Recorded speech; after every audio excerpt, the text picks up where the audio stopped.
जिल्ह्यातील तमाम शेतकरी परिवाराची आर्थिक सर्वांगीण प्रगतीसाठी मोलाचे योगदान देत असलेल्या गोकुळची निवडणूक पार्श्वभूमीवर सुरू असलेल्या बदनामी संदर्भात शेतकरी बंधू भगिनींसह आपण येत्या बुधवारी 8 जुलै रोजी आत्मक्लेश आंदोलन करणार असल्याचे सामाजिक कार्यकर्ते डॉक्टर युवराज येडुरे यांनी सांगितले।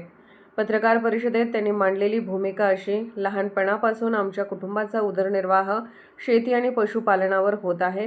घरच्या जनावरांच्या दुधातून मिळणाऱ्या उत्पन्नावर आमचा संसार चालला। त्याच दुधाच्या पैशातून माझे प्राथमिक शिक्षण, उच्च शिक्षण आणि आयुष्याची वाटचाल घडली। माझ्यासारख्या असंख्य सामान्य शेतकरी कुटुंबांना गोकुळने आधार दिला आहे, तर 10 दिवसांनी मिळणाऱ्या दुधाच्या बिलावर लाखो कुटुंबाचे घर चालले, मुलांचे शिक्षण झाले, मुलींची लग्ने झाली आणि अनेकांचे स्वप्न पूर्ण झाले। ग्रामीण भागातील अनेकांनी सकाळ संध्याकाळ जनावरे सांभाळत शिक्षण घेत आहेत।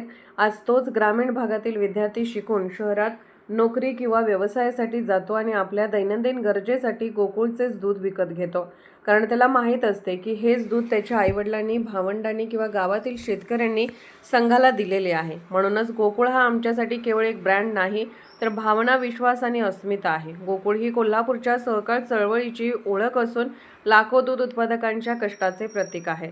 गोकुळचे संस्थापक स्वर्गीय NT सरनाईक, गोकुळच्या प्रगतीत मोलाचे योगदान देणारे आनंदराव पाटील सुयेकर साहेब, तसेच आजपर्यंत गोकुळच्या उभारणीत योगदान देणारे सर्व माजी व विद्यमान संचालक, अधिकारी, कर्मचारी, दूध उत्पादक, वितरक आणि ग्राहक यांच्याप्रती मी एक दूध उत्पादक म्हणून मनपूर्वक कृतज्ञता व्यक्त करतो। आमची इच्छा एकच आहे, गोकुळ आणखी मोठे व्हावे। देशातील आणि जगातील नामांकित दूध संघाच्या बरोबरीने गोकुळची उत्पादने प्रत्येक राज्यात आणि आंतरराष्ट्रीय बाजारपेठेत पोहोचावीत। गोकुळ हा राष्ट्रीय आणि आंतरराष्ट्रीय स्तरावरील एक सक्षम ब्रँड बनावा, हे प्रत्येक दूध उत्पादकाचे स्वप्न आहे। परंतु अलीकडच्या काळात गोकुळ दूध संघाभोवती सुरू असलेले आरोप प्रत्यारोप, राजकीय संघर्ष, बदनामीची मोहीम आणि स्वार्थी राजकारण यामुळे संघाची प्रतिमा मलिन होत आहे। याचा सर्वाधिक फटका कोणाला बसतो, तर तो लाखो दूध उत्पादक शेतकऱ्यांना। गोकुळ ही कोणत्याही एका व्यक्तीची किंवा राजकीय गटाची मालमत्ता नाही, ही लाखो दूध उत्पादकांची सामूहिक संपत्ती आहे।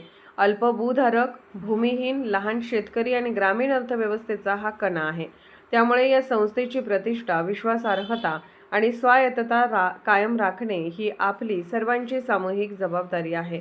याच पार्श्वभूमीवर मी एक सामान्य दूध उत्पादक, सभासद आणि या संस्थेचा हितचिंतक म्हणून गोकुळच्या अस्तित्वाचे, प्रतिष्ठेचे आणि हिताचे संरक्षण व्हावे, या उद्देशाने एक दिवसीय आत्मक्लेश आंदोलन करण्याचा निर्णय घेतला आहे। हे आंदोलन कोणत्याही व्यक्ती, राजकीय पक्ष किंवा संघटनेविरोधात नाही। हे आंदोलन केवळ गोकुळच्या हितासाठी, दूध उत्पादकांपासून ग्राहकांपर्यंत जनजागृती निर्माण करण्यासाठी आणि सहकाराची ही महान परंपरा जपण्यासाठी आहे।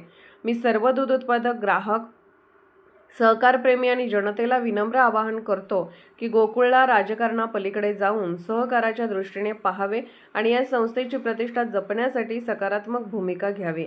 या विचाराला पाठिंबा देण्यासाठी गोकुळवर प्रेम करणाऱ्या दूध उत्पादक, दूध संस्था, प्रतिनिधी, वाहतूकदार, वितरक, ग्राहक, कर्मचारी यांच्यासह संस्था आणि संघटनांनी आपला सहभाग बुधवार दिनांक 8 जुलै रोजी गोकुळ शिरगाव येथे दिवसभर सहभागी व्हावे, असे आवाहन ही डॉक्टर येडुरे यांनी केले आहे।